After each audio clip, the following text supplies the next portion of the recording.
China dominates the extraction and processing of rare earths, a group of 17 minerals that scares the United States and the EU.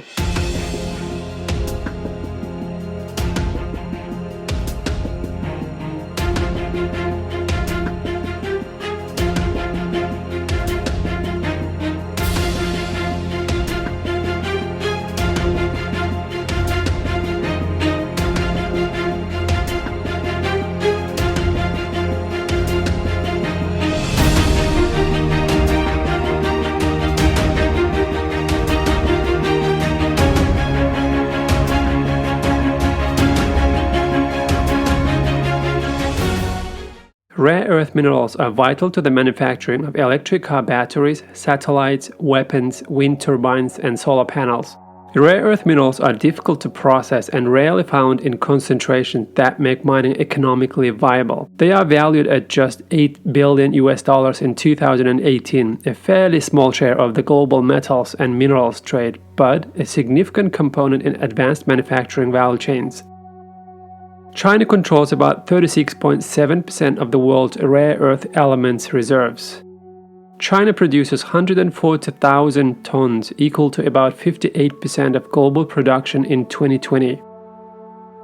China holds 85% of the world's processing capacity for rare earth ores, and even countries where the elements are mined, including the United States, ship their unrefined ores to China for processing. A growing number of Chinese companies are looking abroad for alternative sources of metals. In Burundi, the Gakara Rare Earth Project, one of the richest rare earth deposits in the world, exports its entire output to China. The United States and European Union are increasing their rare earth minerals processing capacity and reduce their rare earth elements reliance on China. When you see these numbers, you understand how much world depends on China when it comes to the extraction and processing of rare earth minerals. This is a choke point for Western tech companies that manufacture electric car batteries, satellites, weapons, wind turbines, and solar panels. Before we continue, if you like what we talk about on this channel and if you haven't subscribed yet, please consider subscribing. I'll give you a few seconds to do that, and then we'll continue. The latest push by the United States and the European Union to cut their reliance on China for rare earth elements could intensify global competition for access to the resources. China dominates the extraction and processing of rare earths, a group of 17 minerals that are increasingly important to the world's industrialization ambitions, especially in the manufacture of electric car batteries, satellites, weapons, wind turbines, and solar panels. They are also difficult to process and rarely found in concentrations that make mining economically viable. In a study released recently, researchers at London-based think tank Overseas Development Institute (ODI) said China's dominance is likely to erode in the near term amid efforts by the United States and the European Union to expand their processing capacity and reduce their rare earth element reliance on China, which has tightened export regulations amid rising geopolitical tensions. The study said the growth of high-tech industries with specialized manufacturing needs had increased global attention on rare earth elements, valued at only $8 billion in 2018, a fairly small share of the global metals and minerals trade, but a significant component in advanced manufacturing value chains. Rebecca Nadine, ODI's Director of Global Risks and Resilience, said China knew its innovation-driven growth required secure energy and mineral resources, including rare earth minerals and other technologically critical minerals. Expect to see even more emphasis on building up strategic mineral resource reserves and expanding exploration, as well as a commitment to taking part in global mineral resource governance. China has strategically positioned itself to become the dominant player in the extraction and processing of the elements, controlling about 36.7% of the world's rare earth elements reserves.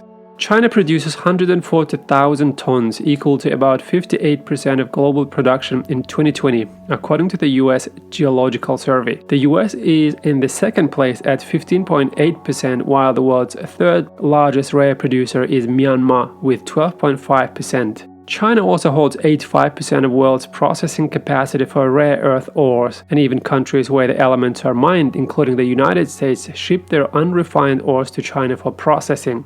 A growing number of Chinese companies are looking abroad for alternative sources of metals, especially in Myanmar, Australia, the United States, Burundi, Greenland, and Madagascar. Australian firm Greenland Minerals (GME) has engaged with Chinese partners since 2012 to develop the Canarsuit mine on the North Atlantic island. Greenland Minerals' largest investor is Chinese rare earth giant Shenge Resources, which has close ties to Chinalco, one of the 6 state-owned firms that control China's rare earth production quotas. In Burundi, the Gakara Rare Earth Project, one of the richest rare earth deposits in the world, exports its entire output to China. Any further disruption to their supply chains for these products would hurt key industries, according to Washington and Brussels. The United States said recently it would rebuild its rare metals supply chain to reduce its dependence on China for the critical metals and rare earth minerals that power its aviation, military, and car industries. The Mountain Pass mine in California has been reopened to rebuild rare earth production. The European Union in 2021 identified 30 raw materials as critical for industries and said China's dominance in the market renders the value chains extremely vulnerable. Jane Nakano, a senior fellow in the Energy Security and Climate Change Program at the Center for Strategic and International Studies, said in March 2021 study that the United States appears most concerned about import dependence that can be exploited geopolitically, while the European Union and Japan appear primarily concerned with the effects of supply disruptions on their industrial competitiveness.